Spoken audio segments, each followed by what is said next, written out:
Integrated mathematics चॅनलवरती सर्वांचं स्वागत आहे. हे आपलं पहिल्या युनिटवरचं तिसरं लेक्चर म्हणजेच linear differential equation and its ॲप्लिकेशनवरील आपलं हे तिसरं लेक्चर आहे. पहिल्या लेक्चरमध्ये आपण बघितलं लिनियर डिफरन्शियल इक्वेशन असेल आणि इक्वल टू म्हणजे RHSला जर फंक्शन हे झिरो फंक्शन असेल तर त्या केसमध्ये त्याचं सोल्युशन म्हणजे येणार आहे YC, म्हणजेच त्याला म्हणतो आपण कॉम्प्लिमेंटरी फंक्शन. ओके, तर YC फाइंड करण्यासाठी 4 केसेस आहेत. त्याच्यासाठी आपल्याला दिलेल्या डिफरन्शियल इक्वेशनचं ऑक्झिलरी इक्वेशन लिहावं लागतं. त्या इक्वेशनवरून कॅल्क्युलेटरची मदत घेऊन आपल्याला त्याचे रूट फाइंड करावे लागतात आणि मग रूट कशा पद्धतीचे येतात त्याच्यावरती ते YC डिपेंड राहत आहे. ओके, रूट जर आपले रिअल असतील, सर्वच्या सर्व रूट रिअल आणि डिस्टिंक्ट असतील तर ते रूट जे आहेत ते एक्सपोनेन्शियल फंक्शनच्या पॉवरला घ्यायचे, एकच्या जोडीला. ओके, एक्सपोनेन्शियल फंक्शनच्या पॉवरला ते आलेले डिस्टिंक्ट रूट एकच्या जोडीला घ्यायचे आणि त्या एक्सपोनेन्शियल फंक्शनला मल्टिप्लाय कॉन्स्टंट घ्यायचे. C1 C2 C3 C4 जेवढे रूट असतील तेवढे कॉन्स्टंट त्याच्यामध्ये येणार आहेत आणि त्या सर्वांची ऍडिशन घ्यायची. ते झालं आपलं YC. ओके, कायम लक्षात ठेवायचं डिफरन्शियल इक्वेशनची जेवढी ऑर्डर असणार आहे तेवढे रूट आपल्याला भेटणार आहेत आणि तेवढेच कॉन्स्टंट आपल्या YC मध्ये असणार आहेत. ठीक आहे, तर आपण दिलेलं डिफरन्शियल इक्वेशन त्याच्यासाठी सुरुवातीला YC फाइंड करूया, जे की आपण पहिल्या लेक्चर मध्ये बघितलेलं आहे. तर सुरुवातीला दिलेलं डिफरन्शियल इक्वेशन जे आहे ते ऑपरेटर डी मध्ये मी लिहून घेतो. सो गिवन सेकंड डेरिव्हेटिव्ह म्हणजे आला डी स्क्वेअर, y आहे तसा, मायनस इथं डेरिव्हेटिव्हची टर्म नाही, y आहे तसा, इज इक्वल टू या ठिकाणी या ब्रॅकेटचा स्क्वेअर आहे. ब्रॅकेटचा स्क्वेअर असेल तर आपल्याकडे कुठलीही स्टँडर्ड शॉर्टकट मेथड नाहीये, तर a plus B bracket square formula use करून मी हे सोडवतो. तर ते येणार आहे 1 square plus 2 into 1 into E raise to minus x plus E raise to minus x चा square. A plus B bracket square formula use केला, A square plus 2ab plus B square, A square plus 2ab plus B square हा formula use केलेला आहे. आता या ठिकाणी दोन्ही term मध्ये डाव्या साईडला y आहे ते मी कॉमन घेतो, म्हणजे आलं D square minus 1 into y is equal to, हे सिम्प्लिफाय केल्यानंतर आलं 1 plus 2 E raise to minus x plus E raise to minus 2x. Okay, याला म्हणूया आपण इक्वेशन नंबर 1. आता या ठिकाणी आपलं ऑक्झिलरी इक्वेशन होणार आहे. ऑक्झिलरी इक्वेशन इज, काय करतो आपण, डी चं जे पॉलिनॉमियल आहे ते झिरोशी इक्वेट करतो, म्हणजे ते येणार आहे पहा D square minus 1 is equal to 0. मग याचे रूट येतील पहा D minus 1 into D plus 1 is equal to 0, म्हणजेच रूट आलेले आहेत डी इज इक्वल टू याच्यावरून आला 1 आणि याच्यावरून आला मायनस 1. आता हे रूट फाइंड करण्यासाठी स्टँडर्ड फॉर्म्युले आहेत आपल्याकडे, पण आपण कॅल्क्युलेटरची मदत घ्यायची जेणेकरून आपल्याला कमी वेळेमध्ये अचूक आन्सर भेटणार आहे. तर रूट कसे आलेले आहेत पहा, दोन्हीही रिअल आहेत, याच्यामध्ये आय म्हणजे इमेजनरी पार्ट नाहीये, दोन्ही रिअल आहेत आणि वेगवेगळे आहेत. हा आहे प्लस 1, हा आहे मायनस 1, म्हणजे आपलं सोल्युशनची पहिली केस YC साठीची काय येणार आहे, पहिला कॉन्स्टंट C1 आणि हिच्या पॉवरला पहिला रूट 1 एकच्या जोडीला, प्लस दुसरा कॉन्स्टंट C2 आणि हिच्या पॉवरला दुसरा रूट मायनस 1 इंटू एक्स. हे झालं आपलं इक्वेशन नंबर 2. या पद्धतीने YC आपल्याला मिळून जातो कॉम्प्लिमेंटरी फंक्शन. ओके, दोन्हीच्या दोन्ही रूट कसे आहेत, रिअल आणि डिस्टिंक्ट आहेत, त्याच्यामुळे हे आपलं YC आलेलं आहे. नाव फाइंड YP.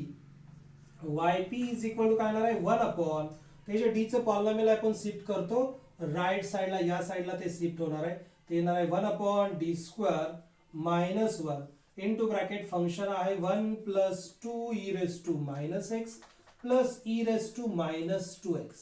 ओके, तीन फंक्शनची बेरीज आहे. ओके, तर हा जो ऑपरेटर आहे तो लिनियरिटी प्रॉपर्टी सॅटिस्फाय करतो. लिनियरिटी प्रॉपर्टी सॅटिस्फाय करतो म्हणजे काय, तर फंक्शनची बेरीज वजाबाकी असेल तर हा ऑपरेटर प्रत्येकावरती सेपरेट ऑपरेट होणार आहे. जर बेरीज आणि वजाबाकी असेल तरच, गुणाकार भागाकारामध्ये ते सेपरेट होत नाही. मग या ठिकाणी हे सेपरेट होईल आणि आपल्याला भेटेल 1 upon D square minus 1 into 1, पहिलं फंक्शन 1 आहे, दुसरं फंक्शन आहे प्लस 2 इंटू प्लस 2 कॉन्स्टंट बाहेर आलं, 1 upon D square minus 1 into E raise to minus x plus 1 upon D square minus 1 into E raise to minus 2x. Okay, या पद्धतीने ते separate होत आहे. आणि मग पहिलं फंक्शन आहे पहा कॉन्स्टंट. कॉन्स्टंट असेल तर आपल्याकडे प्रॉपर्टी आहे 1 अपॉन फाय ऑफ डी असेल, आणि फंक्शन कॉन्स्टंट असेल तर ते येतं 1 upon phi of 0 of constant.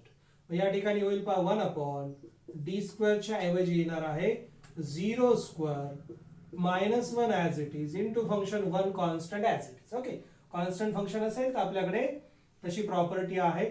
त्याच्यानंतर या ठिकाणी आपण जर डायरेक्ट याला शिफ्ट करायला गेलो तर हे एक्सपोनेन्शियल फंक्शन आहे, म्हणजे शॉर्टकट मेथडच्या पहिल्या केसमध्ये बसतंय. पहिली केस काय सांगते, एक्सपोनेन्शियल फंक्शन असेल तर डी च्या ऐवजी ए रिप्लेस करा. ए म्हणजे 1 च्या पॉवरला असणारा कोएफिशियंट, ई च्या पॉवरला असणारा 1 चा कोएफिशियंट, तो आहे -1. डी च्या ऐवजी -1 घेतला तर -1 चा स्क्वेअर काय येतोय +1 आणि हे -1 म्हणजे 0 येते, म्हणजे टेस्ट फेल होते. तर या केसमध्ये आपण काय करतो, वरती x घेतो आणि खाली जी टर्म आहे त्याचा डेरिव्हेटिव्ह आपण खाली घेत असतो, तो डेरिव्हेटिव्ह आला 2d आणि फंक्शन या ठिकाणी लिहायचं आपल्याला ते x/2d e−x as it is, plus या ठिकाणी परत तीच केस आपल्याला अप्लाय करायची आहे. तर ती केस मी या ठिकाणी लिहितोय पहा. So 1/phi of d e⁻x is equal to 1/phi of a e⁻x आणि या ठिकाणी कंडिशन काय आहे, phi of a काय पाहिजे, नॉन झिरो पाहिजे. पण पहिल्या केसमध्ये phi of 0 जो आहे तो 0 येतोय, त्याच्यामुळं ते होणार आहे 1/phi of d e⁻x is equal to x/phi of d e⁻x. कशामुळे आलेलं आहे, since phi of a equal to 0, phi of a 0 येतंय, त्याच्यामुळे आपली टेस्ट फेल होते या ठिकाणी. आणि मग आपण पुढची केस त्याच्यावरती अप्लाय करतोय. ती काय सांगते, तर वरती x घ्या, खालच्या phi of d चा डेरिव्हेटिव्ह घ्या आणि एक्सपोनेन्शियल फंक्शन आहे तसं ठेवा. मग ते याच्यावरती अप्लाय केलं.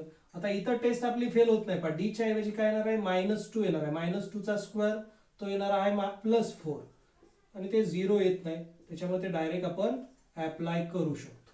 And so in that way we get -1. याला सिम्प्लिफाय केलं ते -1 येतोय, प्लस हे 2 ला 2 कॅन्सल झालं, उरलं x 1/d म्हणजे इंटिग्रेशन असते पा e⁻x dx चं इंटिग्रेशन येईल आणि या ठिकाणी येणार आहे +1 हे +4 -1 आलं 3 e⁻2x as it is, since 1/d f of x means integration of f of x. Okay, 1/d म्हणजे काय असते, इंटिग्रेशन असते, हे लक्षात ठेवा, हे मी अगोदर लिहून दिलेलं नाही. So in that way we get -1 plus this x as it is. Integration of e⁻x is e⁻x upon -1 plus e⁻2x upon 3, since integration e⁻x plus b is equal to e⁻x plus b divided by coefficient of a x which is a. म्हणजे e च्या पॉवरला 1 च्या ऐवजी जर linear factor असेल तर एक्सपोनेन्शियलचं integration एक्सपोनेन्शियलच येतं, त्याला divided by 1 चा कोएफिशियंट येणार आहे. या पद्धतीने हा झाला आपला yp. and therefore y is equal to काय असते, yc plus yp असते. म्हणजे फायनल सोल्युशन येणार आहे आपलं yc आलेलं आहे c1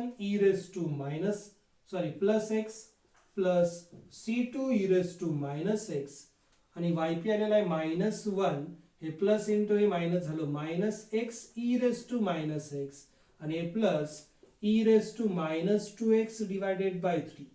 This is our final answer. So in that way we are finding solution of differential equation without using integration. Okay, तर अशी शॉर्टकट मेथड आहे पा. विदाउट युजिंग इंटिग्रेशन आपण डिफरन्शियल इक्वेशन सॉल्व्ह करू शकतो. या ठिकाणी आपण शॉर्टकटची पहिली केस अप्लाय केलेली आहे. ओके, एक्सपोनेन्शियल फंक्शन असताना yp फाइंड करण्यासाठीची शॉर्टकटची पहिली केस आपण या ठिकाणी यूज केली. आपण काय करायचं आहे, पहिल्या दुसऱ्या लेक्चरमध्ये ज्या नोट्स दिलेल्या आहेत त्या नोट्स लिहून काढायच्या आहेत आणि हे पुढचं लेक्चर बघताना त्या समोर ठेवायच्या, म्हणजे आपल्याला ते इझिली समजून जाते. ओके, एकदा ऑब्झर्व करा. पुढचं एक्झाम्पल बघूया. पुढचं एक्झाम्पल आहे पहा, d² + 6d + 9 × y = 5x - log 2 + e⁻x. So auxiliary equation is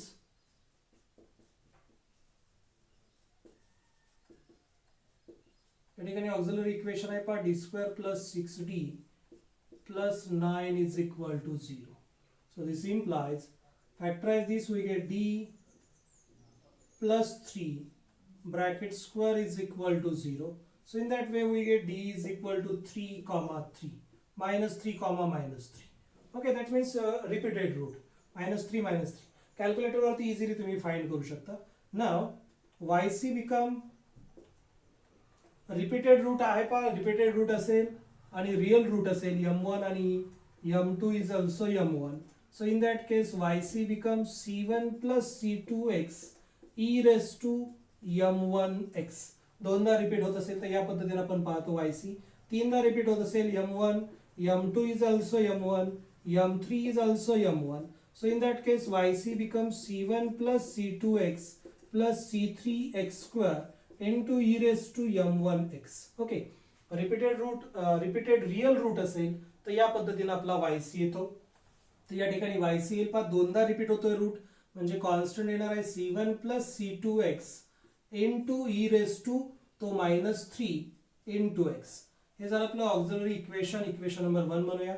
now yp become particular integral yp is equal to येणार आहे 1 upon d plus 3 bracket square. हे d square plus 6d plus 9 त्याच्याऐवजी d plus 3 bracket square लिहितो मी, कारण याचं expansion या पद्धतीने येते. सो इंटू फंक्शन आहे पापा आपलं 5 raise to X minus log 2 plus E raise to X. Okay, total function हे आहे आणि त्याला मल्टिप्लाय 1 अपॉन हे डी चं पॉलिनॉमियल येणार आहे. आता इथे ऍडिशन आहे म्हणजे हे सेपरेट ऑपरेट होईल. So yp is equal to 1 upon d plus 3 bracket square into 5 raise to X minus 1 upon d plus 3 bracket square into log 2 then plus 1 upon d plus 3 bracket square into e raised to x. आणि आता directly आपण exponential फंक्शनचा जो remark आहे पहिल्या shortcut मेथडचा, तर या ठिकाणी आपण तो अप्लाय करू शकतो. तर या ठिकाणी कॉन्स्टंटची पॉवर x आहे पहा, इथं e नाहीये, e च्या ऐवजी 5 आहे, 5 ची पॉवर x आहे. म्हणजे आपल्याला या ठिकाणी d च्या ऐवजी काय रिप्लेस करायचं आहे, log 5 रिप्लेस करायचं आहे. सो log 5 plus 3 d च्या ऐवजी log 5 plus 3 as it is bracket square into this function 5 raised to x as it is, then minus या ठिकाणी कॉन्स्टंट आहे, याच्यामध्ये x नाहीये पहा, log 2 x नाही म्हणजे कॉन्स्टंट आहे आणि कॉन्स्टंट असेल तर d च्या ऐवजी आपण 0 घेतो. ओके, आपला पहिल्या शॉर्टकट मेथडचा रिमार्क आहे तो इंटू log 2 आणि या ठिकाणी एक्सपोनेन्शियल फंक्शन आहे. एक्सपोनेन्शियल फंक्शन असेल तर d च्या ऐवजी आपण a रिप्लेस करतो. या ठिकाणी a म्हणजे आहे x चा कोएफिशियंट 1 म्हणजे ते येणार आहे 1 plus 3 bracket square into E raise to x. मग या ठिकाणी आपण जे यूज केलेलं आहे तिथे मेन्शन करतो मी, म्हणजे तुम्हाला रेफरन्सला ते राहील आणि इझिली तुमच्या लक्षात येईल पहा. Since we know that 1 upon 5 of d into a raise to x. So this become 1 upon 5 of log a into a raised to x as it is. Okay, हे पहिल्या फंक्शनसाठी आपण हा रिमार्क यूज केला. दुसऱ्यासाठी पहा कॉन्स्टंट आहे, constant असेल तर 1 upon 5 of d into c असेल तर ते इथं 1 upon 5 of 0 into c. या ठिकाणी कंडिशन काय, 5 of 0 हा नॉन झिरो असला पाहिजे आणि इथं 5 ऑफ 0 काय येतोय, 0 प्लस 3 स्क्वेअर म्हणजे 3 चा स्क्वेअर 9 नॉन झिरो येतोय, म्हणजे हा फॉर्म्युला या ठिकाणी अप्लाय होतोय. आणि तिसऱ्या केससाठी आहे पहा डायरेक्ट आपला formula 1 upon 5 of d e raise to x become 1 upon 5 of a e raise to x. या ठिकाणी पण कंडिशन आहे 5 ऑफ a काय पाहिजे, नॉन झिरो पाहिजे. या ठिकाणी a म्हणजे 1 आहे, d च्या ऐवजी 1 घेतलं तर 1 प्लस 3 4 नॉन झिरो येतोय, म्हणजे हा फॉर्म्युला या ठिकाणी आपण अप्लाय करू शकतो. या तीन गोष्टी इथे अप्लाय केलेल्या आहेत आणि मग आपला yp आलेला आहे बा. Therefore yp is equal to, so this become 5 raise to x divided by log 5 plus 3 bracket square, then next function become minus log 2 divided by 3 square is 9, so log 2 divided by 9, and last function become plus e raised to x divided by 3 plus 1 4, 4 square of 4 is 16.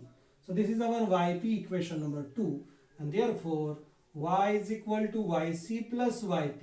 So in that way we get our solution become c1 plus c2x e raised to minus 3x, which is our yp. Sorry yc plus yp become 5 raised to x divided by log 5 plus 3 bracket square minus log 2 divided by 9 plus e raised to x divided by 60. So this is our final answer. या पद्धतीने आपण हे example easily solve करू शकतो using shortcut method for finding yp and for yc regular method. Okay, ज्याच्यासाठी आपल्याला route find करावे लागतात आणि मग आपण yc इझिली फाइंड करू शकतो. इथं परत आपण काय केलेलं आहे, शॉर्टकटची पहिली केस अप्लाय केलेली आहे आणि त्याचे 2 रिमार्क पण या ठिकाणी आपण अप्लाय केलेले आहेत. ओके, एकदा ऑब्झर्व करा. This is our third example on finding solution of differential equation. So first write auxiliary equation. Auxiliary equation is d cube plus 4d which is equal to 0. Okay, so this is auxiliary equation. Use calculator for finding root of this equation. I will find manually. I will first take d common from these two terms. Okay, दोन्ही मध्ये d आहे, d ची minimum power आहे 1, म्हणजे d आपल्याला common काढायचा आहे. d common काढलं तर ब्रॅकेट मध्ये उरेल d square plus 4 is equal to 0 आणि मग याच्यावरून भेटेल पहा, या दोघांचा प्रोडक्ट 0 आहे म्हणजे भेटेल आपल्याला d इज इक्वल टू 0 आणि याच्यावरून भेटेल d square is equal to -4 म्हणजेच d आला प्लस -2r. ओके, 4 चं स्क्वेअर रूट घ्यावं लागेल d फाइंड करण्यासाठी. d स्क्वेअर चं स्क्वेअर रूट d आणि -4 चं स्क्वेअर रूट प्लस -4 चं स्क्वेअर रूट 2 आणि -1 चं स्क्वेअर रूट आहे म्हणजे इमॅजिनरी रूट भेटतात. या पद्धतीने 3 रूट भेटले पहा, 0 आणि पेयर मध्ये आलेले 2 रूट, एकदा +2 आहे आणि एकदा -2 आहे. असे टोटल 3 रूट. डिफरन्शियल इक्वेशनची ऑर्डर 3 आहे म्हणजे 3 रूट भेटणार आहेत. आणि therefore yc is equal to, एक रूट आहे तो रिअल आहे म्हणजे याला c1 e raised to 0x plus पुढचे जे 2 रूट आहेत ते इमॅजिनरी आहेत, येताना ते पेयर मध्ये येतात म्हणजे जोडीनेच येणार आहेत. हे दोन्ही काय आहेत, इमॅजिनरी आहेत आणि याच्यामध्ये रिअल पार्ट ऍब्सेंट आहे. पहा, रिअल पार्ट ऍब्सेंट आहे म्हणजे एक्सपोनेन्शियल फंक्शन मल्टिप्लाय येणार नाही, कारण आपल्याला माहित आहे a प्लस ib असा रूट असेल तर आपलं सोल्युशन काय येतं, yc काय येतं, इथं प्लस मायनस असणार आहे तर ते येणार आहे e raised to x into bracket c1 sin bx plus c2 cos bx. Okay, real part आणि इमॅजिनरी पार्ट. रिअल पार्ट हा e च्या पॉवरला असतो आणि ब्रॅकेट मध्ये इमॅजिनरी पार्ट हा साइन आणि कॉसच्या अँगलला असतो. या ठिकाणी रिअल पार्ट नाहीये त्याच्यामुळे बाहेरचं एक्सपोनेन्शियल फंक्शन येणार नाही. म्हणजे काय येईल, पुढचा कॉन्स्टंट येईल c1 नंतरचा c2 sin अँगल येईल imaginary part 2x plus c3 cos 2x. या ठिकाणी i येणार नाही, फक्त इमॅजिनरी पार्ट i ला मल्टिप्लाय असणारा कॉन्स्टंट. इथं पण बघा i ला मल्टिप्लाय b होता तर अँगलला फक्त b आलेला 1 च्या जोडीला, त्याच्यामध्ये i येत नाही. हा झाला आपला yc. Now yp is equal to, yp become, हे झालं 1 अपॉन, हे d चं पॉलिनॉमियल शिफ्ट केलं डिवाइड होणार आहे d क्यूब प्लस 4d आणि फंक्शन आहे पा sin 5x into cos 3x. Okay, sine function असेल तर आपल्याकडे स्टँडर्ड शॉर्टकट मेथड आहे, 2 नंबरची केस जी आहे ती इथं अप्लाय करू शकतो आपण. पण त्या ठिकाणी फक्त साइन किंवा फक्त कॉस पाहिजे. इथं साइन आणि कॉस दोघेही आलेले आहेत म्हणजे या ठिकाणी आपल्याला फॉर्म्युला यूज करावा लागेल युजिंग 2 sin a. हा फॉर्म्युला यूज करावा लागेल बस सिंगल साइन कॉस मध्ये कन्वर्ट करण्यासाठी. 2 sin a cos b is equal to formula आहे पा sin a plus b plus sin a minus b. Okay, हा फॉर्म्युला या ठिकाणी यूज करायचा आहे. आता या ठिकाणी अँगल साइनचा जो आहे तो a घ्यायचा आणि कॉसचा जो आहे तो b घ्यायचा. मग या फॉर्म्युल्याप्रमाणे ते होईल पहा. So yp is equal to 1 upon d cube plus d into bracket, इथं 2 मल्टिप्लाय नाही म्हणजे आपल्याला हा 2 इकडे शिफ्ट करावा लागेल, तो डिवाइड होईल म्हणजे येईल पहा sin 5x plus 3x plus sin 5x minus 3x आणि या सगळ्याला डिवाइडेड बाय हा शिफ्ट केलेला 2, सो डिवाइडेड बाय 2. आता हा डिवाइडेड बाय 2 कॉन्स्टंट आहे त्याला मी बाहेर घेतो पहा. डिवाइड केलेला कॉन्स्टंट मी बाहेर घेतो, कॉन्स्टंटला आपण बाहेर घेऊ शकतो तर त्या पद्धतीने ते येणार आहे yp is equal to 1 upon 2 into bracket, हा ऑपरेटर या दोघांवरती सेपरेट ऑपरेट होईल 1 upon d cube plus d into first bracket sine of 8x sine 8x मध्ये प्लस साइन आणि याच्यावरती पण हा ऑपरेटर सेपरेट ऑपरेट होईल 1 upon D cube plus D into sine of 2x. Okay, या पद्धतीने हे दोन फंक्शन आलेले आहेत. आणि आता बघूया काय होतं. आपली केस नंबर 2 या ठिकाणी अप्लाय करू शकतो आपण. पण त्यासाठी डी स्क्वेअर लागतो का. दुसऱ्या नंबरची केस बघा, डी स्क्वेअर लागतो. डी स्क्वेअरच्या ऐवजी आपण मायनस ए स्क्वेअर रिप्लेस करू शकतो. मग या ठिकाणी काय केलं पाहिजे. पाहिजे या ठिकाणी 4 लिहायचं राहिलंय. पाहिजे 4d पाहिजे, 4d. okay, so this become 4d, this is also 4d. okay, आपली केस सांगते की डी स्क्वेअरच्या ऐवजी रिप्लेस करा मायनस ए स्क्वेअर. मग या पहिल्यामध्ये ए म्हणजे आहे 8, ए स्क्वेअर होणार आहे 64.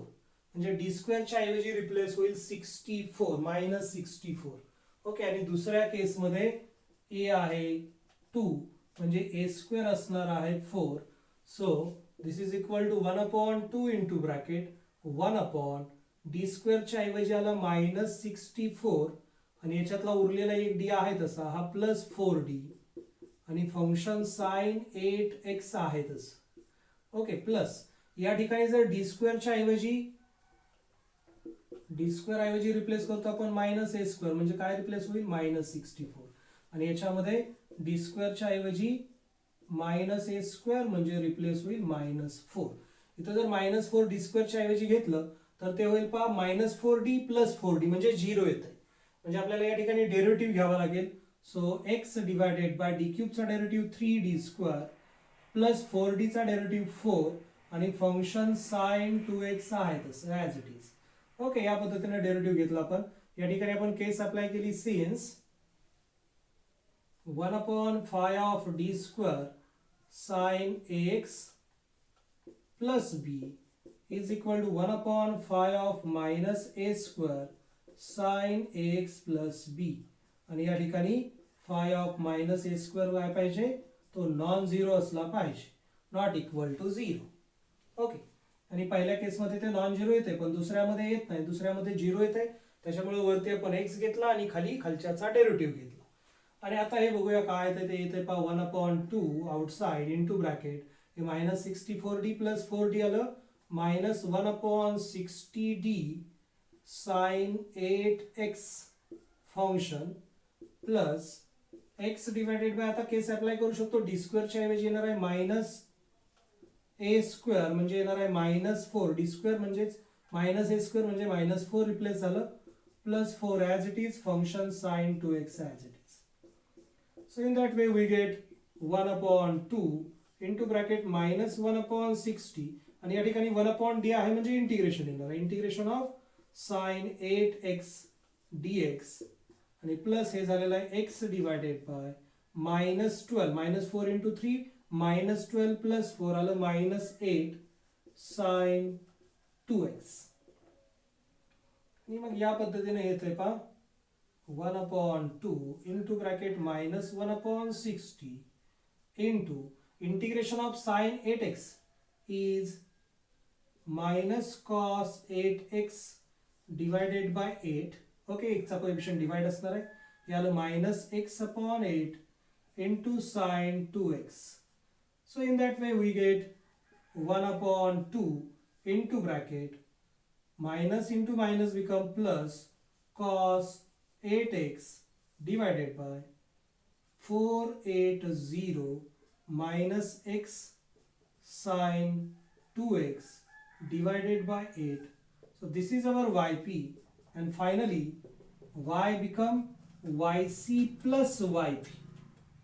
आणि फायनल इक्वेशन काय असेल तुम्हाला काय करायचं आहे इथं जो yc आलेला आहे त्याच्यामध्ये हा yp ऍड करायचा आहे. ते आपलं फायनल आन्सर असणार आहे.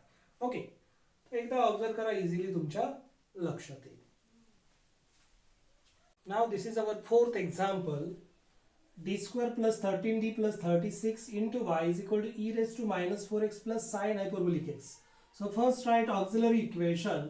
Auxiliary equation is d square plus 13d plus 36 is equal to 0. Using calculator, find root of this quadratic equation. So this quadratic equation become d plus 9 into d plus 3 is equal to 0. So from this roots are d is equal to minus 9 and minus 3. Okay, हे find करण्यासाठी calci use करा, easily तुम्हाला root मिळून जातील.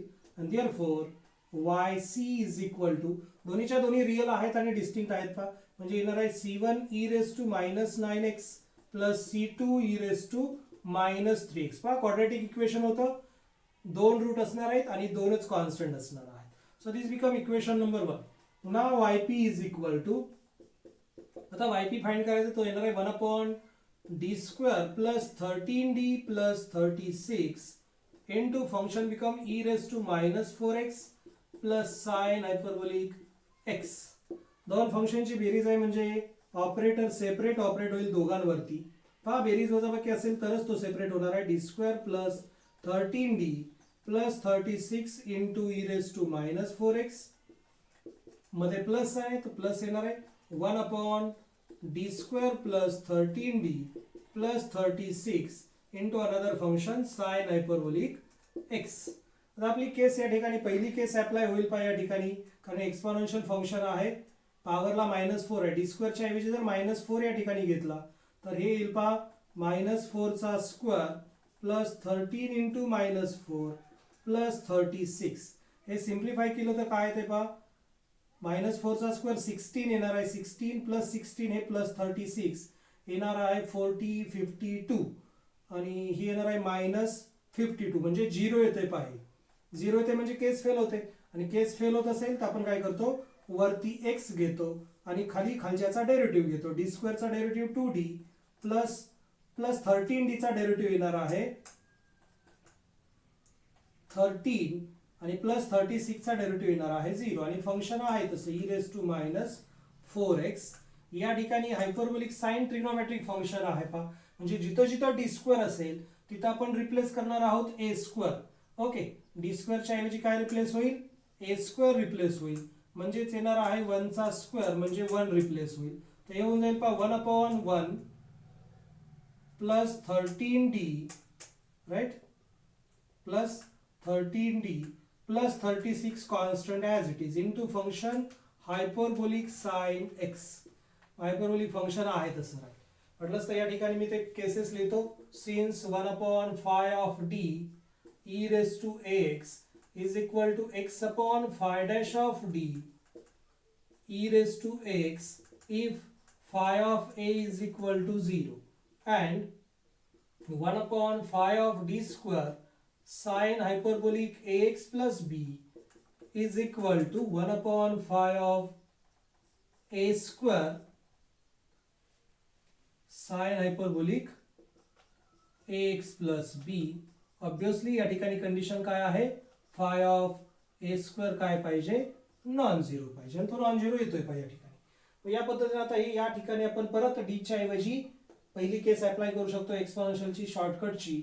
D च्या ऐवजी ए replace होईल, ए म्हणजे आहे -4, या ठिकाणी -4 रिप्लेस केलं तर -4 × 2 -8 -8 प्लस 13 ते ते +5 0 येत नाही, म्हणजे ते येणार आहे पहा x divided by 2 × -4 plus 13 e raise to -4x आणि या ठिकाणी हे आलेलं आहे पहा plus 1 upon 13d plus 37 right 36 plus 1 37 and function as it is hyperbolic sin x.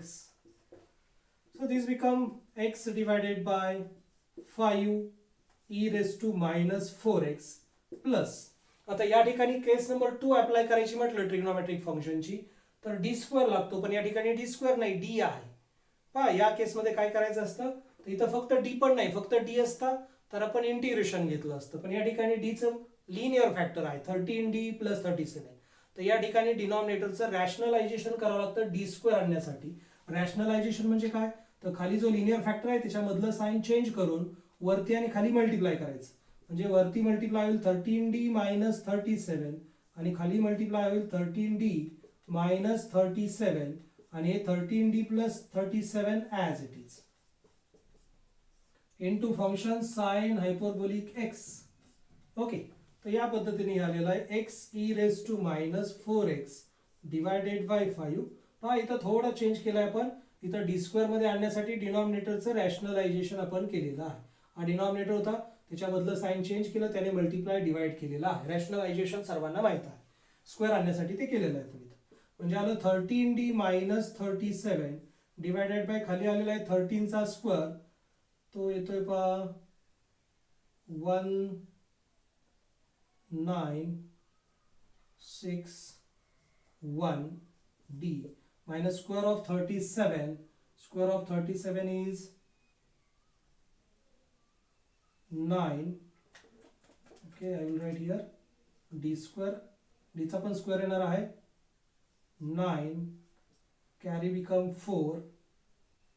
21, 21, 42, 46, 4. Then square of 9, 3 is 9. 9 plus 4 is 13. 1369 into function sine hyperbolic x as it is. Okay, तर हे झालं a minus B into A plus B झालं A square minus B square. आणि मग या पद्धतीने येते पहा E X E raise to minus 4x divided by 5 plus 13d. या साईनने आतमध्ये मल्टिप्लाय केलं, sine hyperbolic X minus 37 sine hyperbolic X divided by खाली डी स्क्वेअर आहे, त्याच्या ऐवजी रिप्लेस होईल ए स्क्वेअर म्हणजे 1 चा square minus 1369. So in that way we get x e raised to minus 4x divided by 5, then this plus sign 13 into derivative of sine hyperbolic x is cos hyperbolic x minus 37 sine hyperbolic x divided by addition of these two terms become 1200 with minus sign. And now this is our yp, and finally y become yc plus yp is equal to, take addition of yc and this yp, we get final answer. या पद्धतीने हे पहा शॉर्टकटची पहिली आणि दुसरी केस आहे आणि तिसरी केस पण याच्यामध्ये कव्हर झाली पहा हायपरबोलिक साइन एक्स. ओके, तर ती पण केस कव्हर झालेली आहे. पुढच्या केसमध्ये आपण चौथी शॉर्टकटची केस वायबी फाइंड करण्याची, चौथी, पाचवी आणि सहावी कव्हर करूया. ओके, एकदा हे बघून घ्या आणि या एक्झाम्पलचं प्रॅक्टिस करा. परत एकदा तुम्ही न बघता ही सोडवण्याचा प्रयत्न करा. Okay, thank you.